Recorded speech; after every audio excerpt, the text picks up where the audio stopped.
Hello friends, आज हम शुरू करेंगे chapter number first relation and function, जिसका लेक्चर नंबर है 15। ठीक है, तो हमने इसमें सबसे पहले बाइनरी ऑपरेशंस के बारे में देख लिया था लेक्चर नंबर 14 में। तो इस पर कुछ क्वेश्चंस हैं, वो आज हम सॉल्व करेंगे। तो यहाँ पर है determine the which of the following binary operation. हमें बाइनरी ऑपरेशन दे रखा है सेट आर पे, तो ये बताना है कि एसोसिएटिव और विच आर कम्यूटेटिव, क्या एसोसिएटिव और कम्यूटेटिव है या नहीं। ठीक है, तो फर्स्ट ऑफ ऑल हम बात करते हैं इसके अंदर। तो सबसे पहले आपको मैं बता दूं कि कम्यूटेटिव और एसोसिएटिव की प्रॉपर्टीज़ क्या होती है। तो कम्यूटेटिव की प्रॉपर्टी क्या होती है, तो सबसे पहले बात करते हैं कि अगर सपोज कीजिए ए स्टार बी किसके इक्वल होना चाहिए, बी स्टार ए के, तो ये क्या है, कम्यूटेटिव है। एंड देन नेक्स्ट एसोसिएटिव कब होता है, जब ए star B, B star C, यानी इन दोनों को पहले ऑपरेट करते हैं और फिर सी के साथ ऑपरेट करते हैं, तो किसके इक्वल आना चाहिए, ए स्टार बी स्टार सी, यानी इन दोनों के, यानी पहले इसको सॉल्व करेंगे फिर इसके साथ ऑपरेट करेंगे। अगर ये प्रॉपर्टी सॉल्व हो जाती है तो हम कहेंगे ये बाइनरी ऑपरेशन है।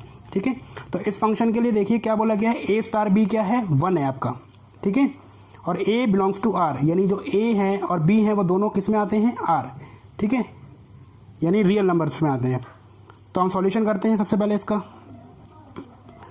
अब देखिए ए स्टार बी और बी स्टार ए, अगर मैं इसका उल्टा भी कर लूँ तो आप कह सकते हो ये 1 ही होगा। ठीक, और यहाँ पर कह सकते हो ए बी बिलोंग करते हैं यहाँ पर आर में। ठीक, तो ये तो हमारा क्या हो गया, कम्यूटेटिव प्रूफ हो गया। यहाँ पर लिख भी सकते हो it is proof that commutative. Then next associative कैसे प्रूफ करेंगे, तो सबसे पहले सिंपल है, A star B star C, यानी इसको ऑपरेट करें equal to A star B और इसको ऑपरेट करें। तो सबसे पहले आपको पता होगा कि ए स्टार बी किसके बराबर है, 1 के। ठीक है, तो 1 स्टार सी। अब देखिए ए स्टार, इसको ऑपरेट करेंगे बी सी को, तो क्या आएगा 1 इसके अकॉर्डिंगली, क्योंकि यहाँ पर बोला गया है ए बी को ऑपरेट करेंगे तो क्या होगा, 1 होगा। अब फिर देखिए 1 और सी को ऑपरेट करेंगे तो क्या आएगा, 1। ठीक, और ए और स्टार 1 को ऑपरेट करेंगे, यानी यहाँ पर बोला गया है सिंपली अगर दो ऐसी वैल्यू को जो आर पे सेटिस्फाई होती है, यानी आर के अंदर आती हैं, इनको ऑपरेट करते हैं तो 1 आता है। तो यहाँ पर देखिए 1 ही आएगा। तो आप ये कह सकते हो आर एच एस इक्वल हो गया एल एच एस के, तो आप ये कह सकते हो कि ये क्या है, एसोसिएटिव भी है। तो यहाँ पर लिख सकते हो इट इज़ कम्यूटेटिव। ठीक, और यहाँ पर लिख सकते हो it is associative, it is associative. तो ये बहुत सिंपल है। कुछ क्वेश्चन और देख लेते हैं इसमें, जिससे आपको क्लियर हो जाए। अब देखिए यहाँ पर क्वेश्चन नंबर बी ले लेते हैं उसी का। ए स्टार बी क्या शो करता है, A plus B and then 2, और बोला गया यहाँ पर जो belong for all A B belongs to R. ठीक है, अब देखिए यहाँ पर ए स्टार किसके लिए इक्वल किया गया है, इसके। ठीक है, यानी ये जो फंक्शन है कैसा शो हो रहा है यहाँ पर, इस तरीके से, यानी ए यहाँ पर ये है और ये स्टार जो है प्लस है एंड देन बी और फिर अपॉन में 2, यानी ये फंक्शन शो कर रहा है, यानी ये स्टार शो कर रहा है। तो यहाँ पर फिर से हम लोग शो करते हैं। तो आपको पता है कम्यूटेटिव के अंदर कैसे प्रूफ करते हैं। कम्यूटेटिव का मतलब क्या होता है कि ए स्टार बी किसके इक्वल होगा, बी स्टार ए के। और एसोसिएटिव का भी आपको पता है, एसोसिएटिव ए स्टार बी स्टार सी, यानी इसको ऑपरेट करेंगे और यहाँ पर ए स्टार बी स्टार सी इसको ऑपरेट करेंगे। ठीक है, और क्या होगा फिर, एसोसिएटिव होगा। अब देखिए बारी बारी से हम इसको सॉल्व करते हैं। सॉल्यूशन 1। ठीक, अब देखिए ये पहले से ही क्या है, एक बाइनरी ऑपरेशन है, तो यहाँ पर सिर्फ हमने 2 प्रूफ करने हैं, एक कम्यूटेटिव और एक एसोसिएटिव। तो कम्यूटेटिव प्रूफ करने के लिए हम क्या करेंगे, ए स्टार बी इक्वल टू क्या होगा, ए प्लस बी अपॉन 2। ठीक, और अगर मैं इसका रिवर्स कर दूं, यानी यहाँ देख सकते हो आप बी स्टार ए, तो क्या होगा, यानी जो ए की जगह पे है वहाँ पर क्या हो जाएगा, बी हो जाएगा पहले। ठीक है, और फिर ए होगा और फिर अपॉन में 2। तो आप ये बिल्कुल कह सकते हो कि जो ए स्टार बी है वो इक्वल है बी स्टार ए के। ठीक है, यानी इसको इक्वेशन फर्स्ट मानो और इक्वेशन सेकंड मानो और कंपेयर करके देख लीजिए। यहाँ पर आप चेंज करके भी देख सकते हो कि ए प्लस बी कर लीजिए यहाँ पर और या बी प्लस ए कर लीजिए, एक ही बात है। और ये किसके इक्वल है, 1 के इक्वल है। तो आप ये कह सकते हो कि यहाँ पर कॉम्यूटेटिव लॉ या कॉम्यूटेटिव ऑपरेशन प्रूफ हो गया है, ठीक है। यानी ये कह सकते हो it is commutative. Clear. And then next है आपका एसोसिएटिव। एसोसिएटिव के अंदर क्या है, ये लॉ प्रूफ होना चाहिए। तो यहाँ पर अब पहले फंक्शन लिख लेते हैं, A star B plus C equal to A star B star C. अब देखिए पहले इसको ऑपरेट करना है, फिर देन इसको ऑपरेट करना है। अब देखिए ए स्टार बी का मतलब क्या था, यहाँ पर यहाँ देखिए कि ए जो पहले वैल्यू है उसको प्लस करना है किसके साथ, दूसरी वैल्यू के साथ, और अपॉन में 2, ठीक। फिर स्टार सी, यहाँ देखिए मैंने सी लगा दिया बिल्कुल सेम इसको ऑपरेट करके। And then A star c को ऐसे छोड़ देंगे, इसको ऑपरेट कर लेंगे। अब देखिए इसके अकॉर्डिंगली ऑपरेट करेंगे, बी प्लस में सी अपॉन में 2, ठीक। अब फिर इसके अकॉर्डिंगली आप देखिए यहाँ पर मैं आपको बता दूँ, ए प्लस बी और 2 को आप एक्स भी मान सकते हो यहाँ पर, यानी आपको और अच्छे से समझ में आ जाएगा यहाँ पर। और बी प्लस सी को आप वाई भी मान सकते हो। तो मैं यहाँ पर क्या कर लेता हूँ, वाई सॉरी यहाँ पर मैं एक्स माना है ना, तो मैं एक्स मान लेता हूँ, एक्स स्टार सी, और यहाँ पर ए स्टार वाई, इसके अकॉर्डिंगली मान लिया मैंने, ठीक है। यहाँ देखिए अब देखिए इसके अकॉर्डिंगली अगर मैं प्रूफ करता हूँ तो क्या होता है, एक्स प्लस में सी अपॉन में 2 यही आएगा। और यहाँ पर क्या आएगा, ए प्लस में वाई अपॉन में 2, इस तरीके से ही आएगा। और फिर मैं देखिए ये समझाने के लिए मैंने आपको बताया कि किस तरीके से वैल्यू को हमने इसके अंदर डाला है। उसके बाद हम क्या करेंगे, इसी के अंदर ये x की वैल्यू थी ना, वो हम पुट कर देंगे। जब हम इसके अंदर पुट करेंगे तो ये जो आएगा आपका इस तरीके से आ जाएगा, a प्लस में b अपॉन में 2 प्लस में c और अपॉन में 2 इक्वल टू, इसका भी ऐसे ही आएगा, a प्लस में y क्या है, b प्लस में c अपॉन में 2 और एक जो पूरा होल 2 था, ठीक है। ये चीज़ तो क्लियर हो गया। अब देखिए मैं यहाँ समझा देता हूँ इसको आगे। जब इसको आप सॉल्व करेंगे तो देखिए सॉल्व करने के बाद यहाँ पर देखिए अब यहाँ पर जो है आपका, ठीक है, ये ऊपर लेके आ रहा हूँ मैं। अब देखिए यहाँ पर जब इसको सॉल्व करेंगे तो ये 2c इधर मल्टीप्लाई हो जाएगा, यानी ये हो जाएगा इस तरीके से, a प्लस में b और ये 2 जो है इधर मल्टीप्लाई होगा, एलसीएम सेम होगा, यानी 2c हो जाएगा, और ये मल्टीप्लाई हो जाएगा इससे, यानी 4 आ गया। और इसको सॉल्व करेंगे तो क्या आएगा, 2a प्लस में b प्लस में c अपॉन में 4, ठीक है। अब देखिए यहाँ पर क्या हो रहा है कि 2 में मल्टीप्लाई हो रहा है a और यहाँ पर 2 में मल्टीप्लाई हो रहा है c। तो आपको देखने से ही लगता है कि ये वैल्यू जो है डिफरेंट है, यानी अलग है। तो यहाँ पर ये कॉम्यूटेटिव तो है लेकिन एसोसिएटिव नहीं है, यानी यहाँ पर आप कह सकते हो कि LHS जो है इक्वल नहीं है RHS के, ठीक है। तो यहाँ पर आप देखते ही बता सकते हो, ऐसा जरूरी नहीं है कि पूरा सॉल्व करना है, यहाँ पर वैल्यू डाल के देखनी है जैसे पिछले वाले लेक्चर में हमने देखा था, ठीक है ना। तो बहुत सिंपल है। और एक आधा क्वेश्चन देख लेते हैं। अब जैसे मान लीजिए सी पार्ट ले लेता हूँ मैं, और यहाँ पर मैं बोल देता हूँ कि A स्टार B मेरा यहाँ पर क्या है, A डिवाइड बाय B है, ठीक है। और यहाँ पर बोल दिया फॉर ऑल A और B किस में आते हैं, इस R के अंदर आते हैं, ठीक है। और आपको यहाँ पर आइडेंटिटी तो बताइए कि कॉम्यूटेटिव के लिए क्या होता है, कॉम्यूटेटिव के लिए होता है A स्टार B और B स्टार A इक्वल होना चाहिए, ठीक है। और एसोसिएटिव के लिए क्या होता है, एसोसिएटिव मैंने शॉर्ट में लिख दिया है, A star B star C, और इसको ऑपरेट करते हैं किसके साथ, A star B star C के साथ, ठीक है। तो ये इक्वल आना चाहिए। तो पहले कॉम्यूटेटिव प्रूफ करके देखते हैं, उसके बाद देखते हैं एसोसिएटिव, ठीक है। अगर कॉम्यूटेटिव प्रूफ नहीं होता है तो हम एसोसिएटिव के आगे जाएंगे ही नहीं, ठीक है। तो सबसे पहले हम बात करते हैं, अगर ये फंक्शन A स्टार B है तो यानी पहले लिखा जाएगा A और उसके बाद में लिखा जाएगा B इस फंक्शन के अकॉर्डिंग, ठीक है। और अगर ये B स्टार A होता तो क्या होगा कि B पहले लिखा जाएगा और A बाद में। तो आप ये बिल्कुल कह सकते हो A डिवाइडेड बाय B और B डिवाइडेड बाय A बिल्कुल इक्वल नहीं है, तो आप कह सकते हो it is not a commutative, ठीक है, इट इज़ नॉट कम्यूटेटिव, ठीक। कम्यूटेटिव नहीं है तो एसोसिएटिव चेक करने का भी कोई फ़ायदा नहीं है, ठीक है, यानी it is not associative, associative भी नहीं होगा, इट इज़ नॉट एसोसिएटिव, ठीक है। हमने इस फंक्शन के अकॉर्डिंग डिफाइन करना होता है कि बाइनरी ऑपरेशन क्या है, ठीक। अब आगे बात करते हैं हम लोग आइडेंटिटी एलिमेंट या फिर आइडेंटिटी ऑपरेशन, इसी के अंदर आ जाता है, ठीक।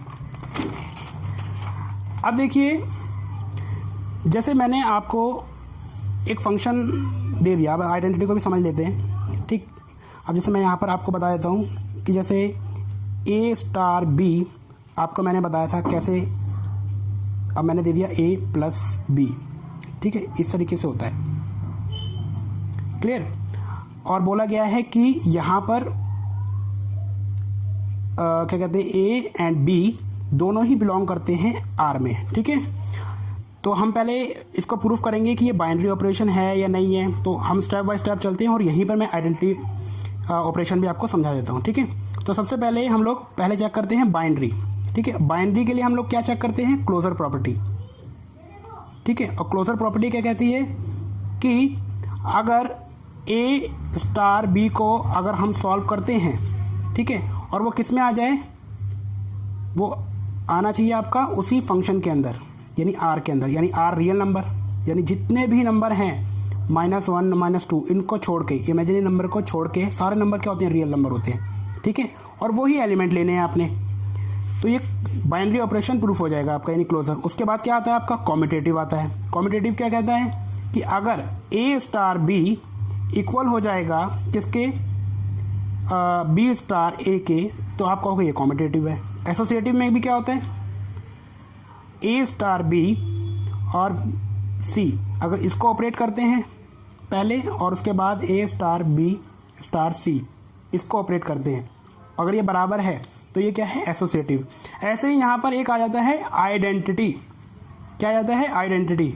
तो याद रखना आइडेंटिटी में मैं आपको बता देता हूँ यहाँ पर स्टार डाल के, थोड़ा सा हैश डाल के, कि अगर प्लस है तो प्लस के अंदर क्या करना है कि कोई भी वैल्यू हो उसके अंदर ई ऐड करना है आपने, और ई को अगर आप सिंपली निकाल लेते हो तो वो क्या है, आइडेंटिटी मैट्रिक्स होती है। जैसे कहने का मतलब क्या है, आइडेंटिटी, सॉरी मैट्रिक्स कह रहा हूँ मैं, एलिमेंट, आइडेंटिटी, सॉरी मैंने यहाँ पर स्पेलिंग गड़बड़ कही है, आइडेंटिटी लॉ कह सकते हो, आइडेंटिटी ऑपरेशन भी कह सकते हो, ये ठीक है। अब देखिए इसमें क्या है, अगर आपका मल्टीप्लिकेशन के केस में अगर मल्टीप्लाई है, उस केस में ई जो हम ऐड करेंगे एक्स्ट्रा नंबर, उसमें अगर 1 आता है, अगर निकल आता है तो वो आइडेंटिटी मैट्रिक्स है मल्टीप्लाई में, लेकिन यहाँ पर प्लस है तो हम यहाँ पर एडिशन में देखेंगे। अगर ऐड करने पे ई अगर हम करते हैं तो उसमें क्या आना चाहिए, 0 आना चाहिए, ठीक है। तो वो क्या है आपका, क्या कहलाता है, आइडेंटिटी लॉ कहलाता है, ठीक है, या आइडेंटिटी ऑपरेशन कहलाता है, ठीक है। तो ये सारे पार्ट हैं। तो सबसे पहले हम लोग यहाँ पर सॉल्व करते हैं, सॉल्यूशन करते हैं। तो देखिए क्लोजर क्या है, अगर ए स्टार बी स्टार ए के इक्वल होगा ही होगा, ठीक है। क्यों होगा, अब देखिए ए प्लस बी है और यहाँ पर क्या होगा, बी प्लस ए बराबर होता है, तो यहाँ पर प्रूफ करने की जरूरत नहीं है, कोई वैल्यू डालने की जरूरत नहीं है, सीधा आप ऐसे प्रूफ कर सकते हो और बोल सकते हो ए और बी जो है किसके अंदर आते हैं, इस सेट के अंदर आते हैं, यानी रियल नंबर में आते हैं, ठीक है। जो ए और बी प्लस करेंगे वो आर में ही आएंगे, रियल नंबर में ही आएंगे, ठीक है। तो यहाँ पर हमने सीधा बता दिया it is commutative, it is commutative. देखिए ये फंक्शन को अगर कोई भी वैल्यू ले लो आप प्लस करने पर, तो सीधा मैंने आपको कम्यूटेटिव बताया, क्लोजर तो मैंने बताया नहीं, तो क्लोजर भी मैं बता देता हूँ यहाँ पर, ठीक है। ये तो आपका कम्यूटेटिव है, क्लोजर में आपको बता देता हूँ एक बारी। क्लोजर में क्या होता है कि अगर आप ए स्टार बी है, ठीक है, कोई भी वैल्यू रख लीजिए यहाँ पर, तो वो क्या होगा उस फंक्शन के अंदर आएगी, यानी क्लोजर भी है, ठीक है। इस वजह से ये बाइनरी भी है, कम्यूटेटिव भी है, ठीक है। कोई भी वैल्यू ले लीजिए आप, 1 ले लीजिए, इसको 2 ले लीजिए, और अगर इसको सॉल्व करते 3 तो 3 भी क्या है, रियल नंबर है, ठीक है, कोई भी, तो ये क्लोजर तो है। तो इट इज़ क्लोजर, जिसकी वजह से बाइनरी भी है। कम्यूटेटिव हमने पहले प्रूफ कर लिया था, तो कम्यूटेटिव प्रूफ करने की जरूरत है नहीं। उसके बाद है एसोसिएटिव। एसोसिएटिव में क्या है, एसोसिएटिव में अब देखिए बहुत सिंपल है, A star B star C, ठीक है, और equal to A star B star C, इसको अलग अलग इसको सॉल्व करेंगे तो क्या होगा, ए प्लस बी होगा, ठीक है, प्लस सी, और इसको सॉल्व करेंगे तो क्या होगा, बी प्लस सी होगा, ठीक है, इसके अकॉर्डिंगली, यानी ए वाला पहले वैल्यू आता है, फिर प्लस आता है और फिर देन बी। अब इसको अगर आप सॉल्व करते हैं तो क्या होगा, ए प्लस बी प्लस सी, ठीक है, और ए प्लस बी प्लस सी, यहाँ पर कोई वैल्यू डालने की जरूरत नहीं है, ये इक्वल आ गया है आपका, एसोसिएटिव भी ये प्रूव हो गया, यानी इट इज़ एसोसिएटिव, ठीक है, ये भी हो गया आपका। अब बात करते हैं हम लोग आइडेंटिटी की। आइडेंटिटी में क्या करना है, बस जैसे आप बाइनरी ऑपरेशन प्रूफ करते हो ना, उसके अंदर आपने इस बी की जगह क्या करना है, ई लगा देना है, ठीक है, ऐड कर देना है। अब जैसे कहने का मतलब क्या है, आपको पता है ए प्लस स्टार बी क्या है, ए प्लस बी है, तो आपने क्या करना है, लेट यहाँ पर ई इज़ द आइडेंटिटी, यहाँ पर कर दिया हमने आइडेंटिटी, और क्या करना है फिर इस बी की जगह क्या करना है, इस बी की जगह आपने ई को ऑपरेट करना है, ई, ठीक है, तो क्या होगा, ए प्लस ई होगा, ठीक है, और फिर आपने क्या करना है, इसको किसके इक्वल रख देना है, इसको रख देना है आपने ए के इक्वल, यानी इसमें अंदर कुछ जोड़ा है, ठीक, किसके इक्वल रख देना है, ये रूल है हमेशा, ठीक है, याद रखना इस चीज़ को। उसके बाद जब आप इसको ऑपरेट करोगे, ठीक है, यानी जब इसको आप ऑपरेट करोगे, यानी अगर मैं आपको स्टार वाला दूँ, याद रखना कि इसको मैंने क्या किया है, ए के इक्वल रखा है, ए स्टार ई को। अब देखिए ए स्टार ई क्या है, ये है, यानी ए प्लस में ई इक्वल टू ए, ठीक है। अब देखिए ये ए और ये ए कैंसिल हो गए, तो ई की वैल्यू क्या आ गई, 0, ठीक है। तो आप ये कह सकते हो ई जब 0 आया तो आप कह सकते हो ये क्या है, एक आइडेंटिटी लॉ भी प्रूफ करता है, ठीक है। या फिर आप और भी एक आधा क्वेश्चन है जिसमें आप ले सकते हो, जैसे मैं आपको अगर सिंपली बताऊं, जैसे क्वेश्चन के ले लिया मैंने, A star B equal to, यहाँ पर शो कर दिया है A plus B plus A B, ठीक है, ये प्रूफ कर दिया आपको। अब बोला गया है यहाँ पर प्रूफ करिए कि आइडेंटिटी मैट्रिक्स कह रहा हूँ, आइडेंटिटी एलिमेंट निकल रहा है या नहीं निकल रहा है। अब यहाँ पर प्लस का केस है यहाँ पर, ठीक है, यानी ऐड का, तो ऐड के अंदर जो ई है वो क्या होगा, 0 होगा, ठीक है, क्लियर है ना। उसके बाद और यहाँ पर बोला गया है जो for all A B belongs to R. अब देखिए यहाँ पर मैं क्या करूँगा कि लेट कर लेता हूँ सीधा, मैं आइडेंटिटी एलिमेंट समझा रहा हूँ यहाँ पर, let E is the identity, मैंने यहाँ पर लेट किया। उसके बाद मैंने क्या करना है, इसकी जगह ए स्टार ई की जगह अगर इसमें मैं 0 ऐड कर रहा हूँ तो कोई फ़र्क थोड़ा ना पड़ना चाहिए, ए ही आना चाहिए मेरा फिर सिंपली, ठीक है, और ई 0 निकल के आना चाहिए। आप क्या करते हैं, इसके अकॉर्डिंगली इसके अंदर चेंज करते हैं। अब देखो ए प्लस में ई होगा, प्लस में ए ई होगा, ठीक है, इसके अकॉर्डिंगली देखिए ए की जगह है और ये ई की जगह है, फिर ए ई है और इक्वल टू यहाँ पर ए है, ठीक है। अब देखिए अब मैं क्या करता हूँ, ये ए से ए तो कट गया यहाँ पर, और यहाँ पर मैंने ई कॉमन निकाल लिया, तो 1 प्लस में ए बच गया, ठीक है, और इक्वल टू 0। अब देखिए यहाँ पर इस केस में क्या हुआ कि ई यहाँ पर चला गया इस तरीके से, यानी यहाँ पर ई खाली ये बच गया हमारे पास 1 प्लस ए, यानी ई तो 0 में चला गया, और ए यहाँ पर इधर की तरफ गया तो ये 1 के इक्वल आ गया, जबकि 1 के इक्वल आना नहीं चाहिए था, इसको 0 के इक्वल आना चाहिए था, ठीक है। तो यहाँ पर आइडेंटिटी एलिमेंट प्रूफ नहीं हो रहा है, इससे पहले में आइडेंटिटी प्रूफ हो गया था, ठीक है, यानी ए से यहाँ पर कट गया था, ई 0 आ गया था ऑटोमेटिकली, ठीक है। तो ये एक बहुत सिंपल कॉन्सेप्ट है आइडेंटिटी का। आप ये भी कह सकते हो, अगर एक क्वेश्चन और समझना चाहो तो यहाँ पर ये भी समझा सकते हैं, जैसे ए स्टार बी अगर मैं कहूँ ए माइनस बी है, ठीक, तो आप ये कह सकते हो कि यहाँ पर अगर मैं ए स्टार ई लिख दूँ, ठीक है, और उसके बाद मैं आपको कहूँ कि ई जो है मेरा 0 है, तो आप क्या कर सकते हो, जब इसको आप सॉल्व करोगे ए माइनस ई किसके इक्वल आना चाहिए, 0 के इक्वल आना चाहिए, सॉरी ए के इक्वल आना चाहिए, क्योंकि इसमें ई ऐड कर रहे हैं ना, ई का तो कोई फ़र्क ही नहीं पड़ता क्योंकि वो 0 के इक्वल है। अब देखिए यहाँ पर क्या हुआ, जब इसको हमने काटा तो यहाँ पर क्या निकला, माइनस ई इक्वल टू 0, और फिर ये 0 चला जाएगा, यानी ई इसमें सिंगल आ गया। ठीक है, तो यहाँ पर जो है ई प्रूफ हो रहा है, जबकि यहाँ पर क्या है, दो वैल्यू आ रही है, एक बार ई 0 आ रहा है, ठीक है, और एक बार यहाँ पर इसके इक्वल आ रहा है। तो अब दो कंडीशन आती है तो यहाँ पर आइडेंटिटी नहीं निकलती है, ठीक है, जबकि यहाँ पर आइडेंटिटी निकल रही है। ठीक है, ए पूरी तरीके से कट जाना चाहिए। तो आई होप कि आइडेंटिटी एलिमेंट आपको क्लियर हो गया होगा, आइडेंटिटी लॉ या आइडेंटिटी। ठीक है, और जहाँ जहाँ मैंने आइडेंटिटी मैट्रिक्स बोला है तो प्लीज़ वहाँ पर करेक्शन कर लीजिएगा, वहाँ पर आइडेंटिटी एलिमेंट या लॉ या फिर ऑपरेशन इस्तेमाल कर सकते हो। ठीक है, तो इसी के साथ जो है रिलेशन एंड फंक्शन कंप्लीट हो गया है हमारा। ठीक है, आगे कुछ हम देखते हैं नेक्स्ट टॉपिक में। ठीक है, थैंक यू।